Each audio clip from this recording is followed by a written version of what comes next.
Tema besar yang diangkat di World Economic Forum ini sudah pasti melihat kepada kerjasama untuk era kecerdasan.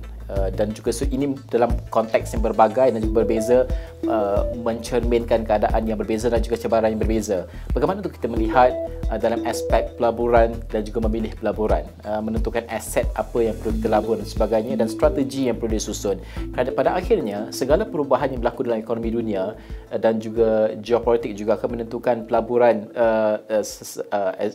Pengurus tanah sebagai contoh perlu menyusun semula juga melihat strategi yang lebih berkesan gerak ke hadapan. Ini adalah penting sekali, dan diskusi ini juga dibawa di World Economic Forum untuk kita melihat dan juga memahami trendnya, apakah yang akan berlaku dan juga apa risiko yang akan wujud.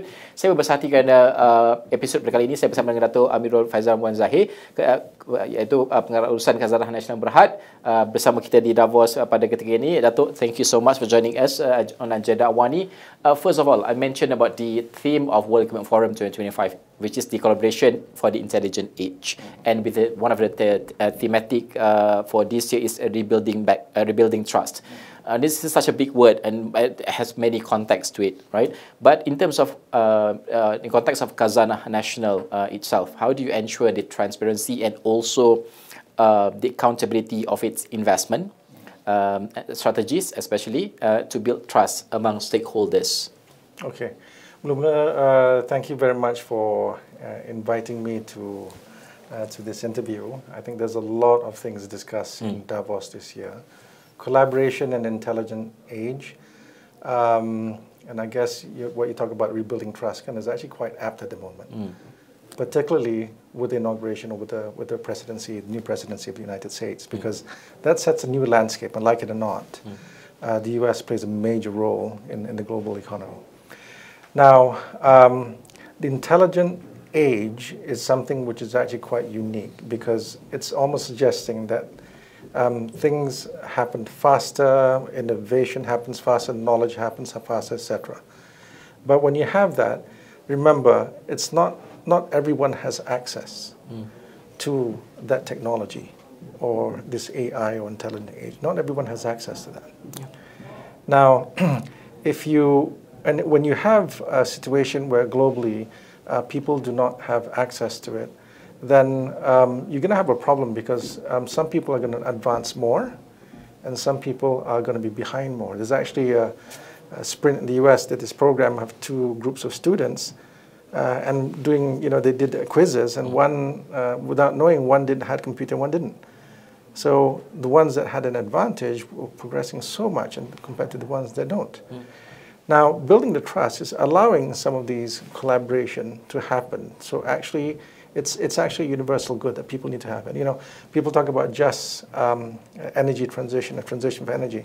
Actually, there should actually be a just or a fair access to technology as well. Now, we talk about that in terms of the theme for Davos on a global, on the main theme. And then you mentioned about what about Khazanah in terms of building the trust for Khazanah going forward with our stakeholders. Now, we've mentioned many, many times, Khazanah is about advancing Malaysia. It's about advancing the country. And that is genuine. And why I say it's genuine is because whatever that we do, and I'll explain to you how we do it, whatever that you do, it's for the advancements of the nation. We want to raise the ceiling, like Economy Madani framework, where we build the global competitiveness of companies, but at the same time, we want to be inclusive, raising the floor to ensure that nobody is left behind. And we focus on building capacity. So, I mean, there's so many ways in order to help the floor, philanthropy, etc. But our focus is building capacity. And I think in order to do that, in terms of building that so-called trust, is how we go about doing it. And we need to go out there and speak a bit more. I think very, very soon our results for 2024 will come out, and of course we'll invite you. But the idea here is to make sure that whatever that we do in terms of, we cluster it in terms of connectivity, airlines, airports, and how we can actually enable growth for the country. Energy transition, how we can actually make it highly competitive for the country in terms of attracting manufacturing, as well as digital. Those are the things we explain to people and we show the results. And we want to be more transparent, and of course we'll announce the results and talk more about that. And in terms of building capability, it's the people, it's attracting capital, it's crowding in people. You need to crowd in people with your agenda, and without being transparent and building that trust, people won't come in. Yeah. Well, I'm going to talk about the human, the workforce later in terms of equipped our local talent, especially with the intelligence age currently. But I want to talk about the asset allocation as well, and also the decision and strategy of investment for Khazanah as well, as we talk about more AI. But how, what kind of innovative sectors in that sense that Khazanah focusing on in terms of when it comes to AI? And previously, maybe some of the decision to invest in certain companies or certain asset class and all that being debated by public and all that. But for Khazanah, how do you assess the whole situation and the technological advancements in terms of choosing the right medium to invest? Okay, that's a very good question, because these are questions that are being thought about, not sovereign wealth funds like Khazanah alone, but globally as well. And it's a topic here. People ask me, where are you going to put your money for the AI boom? Okay, now how we're going about doing that, again, we look at the country's perspective. So now we have to recognize that we don't do, as a country, we can't do things alone. Our country is about 30 over million population. We only have a certain amount of GDP, and AI it's a massive, it's a global business. So we need to attract people in terms of investments.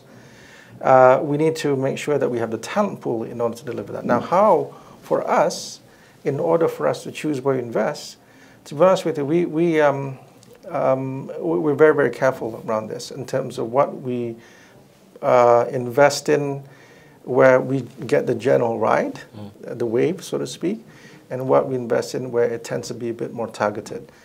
So we invest in global markets, in public markets, and if you invest even in the index in the US, S&P 500, you're talking about the Mag 7, Magnificent 7. The tech companies have a huge exposure, a weightage for the index. So you're already exposed there. You're exposed to the likes of NVIDIA. You're exposed to the likes of the main players in the market. So we do that in terms of from a general public markets investments. Now, again, when we look at from a private perspective, we do have exposures to our private equity partners who do invest in certain parts. And they don't go into direct. They go into the ecosystem around it where it matters. So you're not betting on who's the best out of 3 or 4, but you're looking at somebody who is actually supporting the whole industry. So we do have that. And then we bring it back to home. Coming back to Malaysia, I think what we do here is we're looking at, from a country perspective, of how we can actually enable the ecosystem a lot better to capture the AI age. Now, a couple of things. There's the infrastructure layer. And the infrastructure relates to whether it's telecommunications or the ability to actually use digital, cloud, in other words, data centers. That's kind of like the infrastructure part of it. There is also the manufacturers. Now, I think we export something like 15 or 13% of the global's OSAT. This is like assembly and packaging to the rest of the world. Yeah. And that, in the semiconductor-wise, is a huge ecosystem that we want to tap on, which is necessary in the AI age, AI boom. So how do we capture that? Now, how we do that, again, is looking at the ecosystem. We provide partners. As you know, there's Dana Impact. And Dana Impact, the idea there is to partner some of the players in the market. We recently signed with the Cambrian, which is a local institution, and they're looking at equipment suppliers within the sector. So again, it's a partnership model. We are also invested in Sentient, which is they actually look at sound with AI, and they have a facility here and see how they can actually bring their technology or research R&D center in Malaysia. And at the same time, we're actually investing in educational institutions, whether it's 42 for digital, or whether it's APH, AP for general engineers. So we're actually creating an ecosystem where, as this progresses, the Malaysian community will not lose out. So creating that ecosystem in the country is absolutely necessary. So the positioning for Malaysian investment is not to find the NVIDIAs in Malaysia, but it's to really look at the ecosystem so we as a country can be front and center in the development, as well as the people will also be educated enough to use it and to help in the manufacturing of it. I understand also the assessment and also strategy of Khazanah's investment.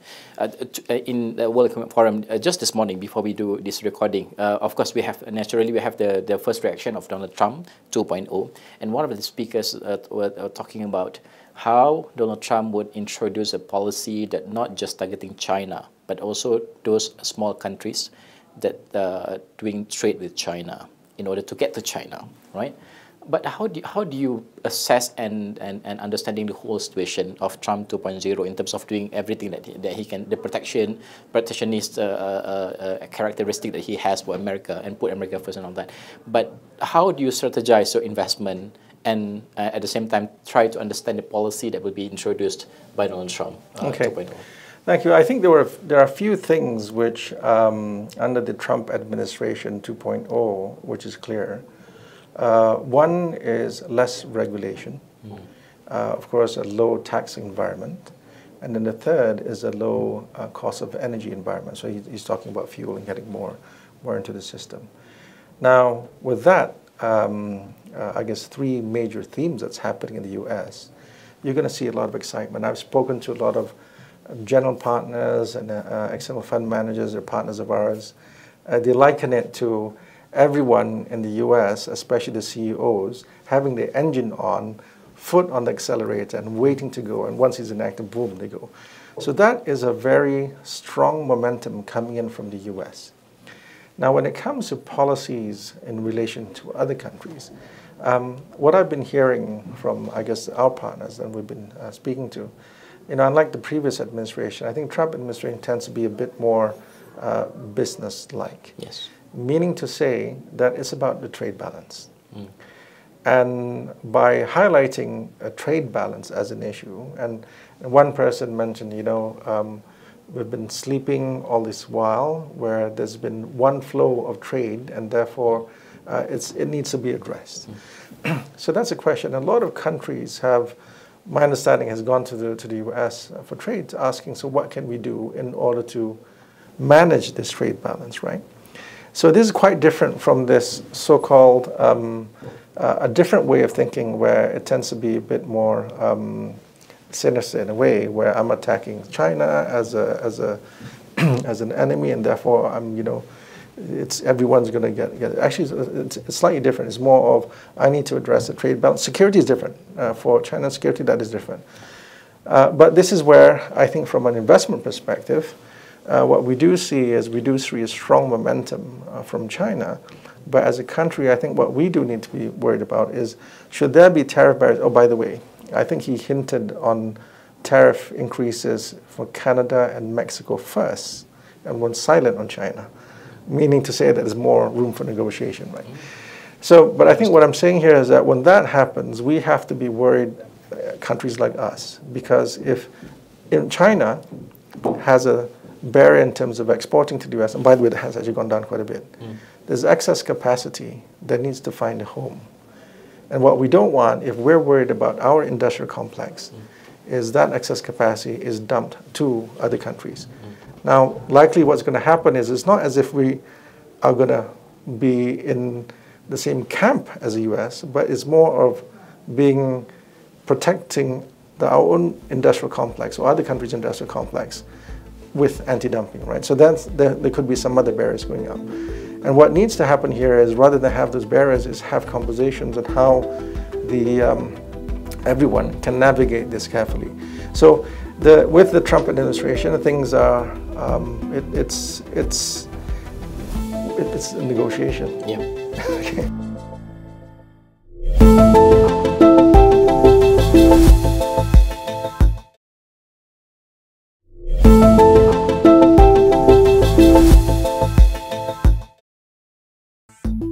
I want to ask as well, because I attended one of the sessions in Open Forum at the Promenade, and one of the discussion is about planetary health. It's very crucial and important issues. One of the speakers were talking about how investors, especially institutional investors and also corporate sectors, should look at investment and assess it in terms of not just ROI in terms of dollar and cents, but also the values, that they create in terms of after when they invest in certain medium and all that in terms of planetary health. But how do you view this whole notion of investing and look at value rather than dollar and cents? I do understand investment is all about returns of investment, but then how do you strike a balance between creating values and also return of investment? That's absolutely right. I think striking that balance is actually very, very key. And how we view it is when it comes to sustainability, we put the people front and center. Advancing Malaysia, it's about the people of Malaysia, front and center. But when you look at the people of Malaysia, it's not the people of today, it's the people of the future as well, right? So when you put it from that perspective, and it comes back to saving an environment which is conducive for the people of tomorrow, then there's a rationale of why you're doing it. Yeah. Now, there are certain things that it makes sense nowadays, okay, in order to put in capital, in order to transition, so at least we can manage climate change, we can manage energy efficiency, energy transition. Products today sell better if you can actually prove that the carbon content or the emission used in order to manufacture it or services used to actually build it is actually a lot lower. That's why data centers are asking for renewable energy. That's why manufacturing hubs or industrial parks are demanding for renewable energy, because that's basically the demand and supply already. So this is where you might say that it's you know, from a because kadang-kadang when you have two dichotomies again, you can get macam schizophrenic a bit again. So it's very easy to do. You just think of one, which is basically the people and people of the future, and how it's aligned. Then it's a question of timing. And then when it's a question of timing, right now the timing is right where we do invest in environment, where we do invest in biodiversity. We do invest in, because it actually makes financial sense. With the global uncertainty, global economic uncertainties, and with Trump 2.0, and also the protectionist characteristic of many countries in the world, and at the same time we have ASEAN, and we are the chairman of ASEAN 2025. We are considered as a stable region in that sense, and we of course we bring this narrative to the World Economic Forum. But how do you see the whole situation of ASEAN plays an important role as a middle power, and how Khazanah understands the uncertainties, and how do you assess and also decide on your investments in terms of where to put your money? Because at the same time, I still remember that our institutional investors will always ask, bring some certain amount of investment back to the country so that we can stabilize the ringgit, economy, and all that. But how do you balance it out and understand the whole situation that you have ASEAN, a stable region in that sense, but also fragmented world economy at global level? Right. So this is one thing that people don't realize about ASEAN. And people see it as a bloc, and ASEAN is about centrality. And did you know that ASEAN was formed during the height of the Cold War, where the countries, the constituent parties, countries within the grouping had different ideologies? And think of it, you have countries within ASEAN, you have monarchy, you have democracy, you've got different ideologies altogether, and yet this region is the most peaceful region throughout the many years it has. So think about it, and people recognize that. And people recognize that and look towards ASEAN as a model to look at how can we get peace in other regions. Okay, so that's one thing I think in ASEAN in terms of a peaceful environment. From an investment perspective, it's 700 million population. Yes. It's a young population. Middle income is actually growing pretty rapidly. And when you have this peaceful area, it makes things a lot easier in terms of rule of law, making sure you have stability of policy. So that makes it easier. And then you might say, you know, different religions, different races across many countries, and things move a bit slower as a bloc, but one thing that you do have is that stability. So I think as far as the, I guess as far as foreign investors are concerned, that's why they're actually looking at ASEAN. We do see FDIs, and it has actually captured a lot of FDIs. Now, us as an investor, when we look at investing and how do we actually invest in ASEAN, well, this is being a bit selfish. We invest in our own country. Yeah. Okay. Right. Now, but having said that, I think we are looking at the ASEAN Power Grid and other areas where it does make sense as a country. But and our exposure in Malaysia in the last year has actually done us very, very well. And I think going forward, we see a momentum to see it continue. I have a final questions, and I'm pretty sure that you kind of expect these questions to be asked. I want to ask about the MAHB. And in one of the interviews with international media, you mentioned about it's about time for the privatization of MAHB to take place. And of course, debate still happened to this day, and from many parties has given their opinions and critiques to that. But how do you view the whole situation, especially the critics from politicians and non-politicians as well? That understanding the decision is not an easy decision, but is a commercial decision, for instance, and the benefit of it in terms of a long-term development of Malaysia. Like I said from the beginning, what we do is about advancing the country, advancing Malaysia. I mentioned about one cluster of companies which is within our framework, which is aviation connectivity. We do need to be connected to the rest of the world, to the trading partners, for business, for logistics, in order for us to do very, very well. Yeah.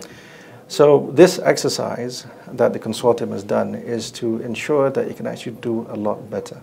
Now think of it. You have Indonesia and you've got Thailand investing something like 7 to 8 billion in the last 5 years. The airport has only done 1 billion. There's a huge, huge amount of investment required in order to catch up, not even surpass. It's actually a lot more. And I think when, as a company, as a public listed company, the dividend profile tends to be more of a yielding stock. Yeah. When you want to have a huge amount of investments going forward, by the way, it has to be successful. I mean, it's not easy to execute this. You do need expertise in order to execute this on a large scale. So given that's the case, you know, the consortium is offering an opportunity to exit at a price that the company has never seen before. If you were last year, the amount of returns you're going to make is just amazing. So it is a bit unfortunate, I say unfortunate, because while it's clearly beneficial for the country, while the offer, I think the consortium thinks is very compelling, but it's been politicized. That's a sad thing. And because of that, then I guess, you know, we see that. I say it's a matter of time. And I think there's a huge amount of work needed in order to really create value for the country. All right. Datuk, thank you so much for joining us on agenda AWANI. Kita melihat kepada perkara ini sangat penting. Before we close this interview, one last question, because on MHB as well, because some of the questions were raised about the decision on the strategic and non-strategic asset owned by Khazanah or invested by Khazanah. You always say that owning Malaysia Airlines, for instance, is a strategic asset in terms of having that. But when it comes to MAHB, it's a different stance. This is what the conversation was about out there. But how do you respond to that? Okay, so first of all, when I cluster businesses in our investment portfolio, whether it's connectivity, whether it's energy transition, and whether it's digital. Now, we expect all these companies to give a commercial return. But even though these companies give a commercial return, these are companies that play a role in order to make sure that the country improves a lot further, right? So that's the thinking that we have. I think the airline as well. Airline is not in our investment portfolio because it's in recovery stage, right? And that recovery stage is basically in our special situations fund. I think people get confused, and people get confused even though we changed it 3 years ago. Okay, we no longer have a strategic fund. We no longer have a commercial fund. It's now under investment portfolio. So I would say to people, please don't get confused. Have a look at the latest. All right. Datuk, thank you so much for joining us on Agenda AWANI. Itu adalah perbincangan kita bersama dengan Datuk Feisal, dan juga kita melihat kepada ini adalah cerita yang kerap dibangkitkan oleh orang ramai, dan juga apabila bercakap soal kelestarian, soal pelaburan dan juga aset, pemilihan aset dan sebagainya, ramai melihat kepada Khazanah dan juga peranannya, mandatnya begitu besar dan juga berat, dan ini juga dirangkumkan dan juga sudah terangkau oleh Datuk sebentar tadi. Itu saja episod untuk Agenda AWANI dari World Economic Forum, dan kita akan berjumpa lagi dengan episod yang akan datang dengan pelbagai temu bual bersama dengan tetamu-tamu yang lebih ramai yang kita susun, dan juga pelbagai topik di World Economic Forum di Davos, New Zealand. Sekian saja, saya Najib Aruf. Assalamualaikum. Assalamualaikum.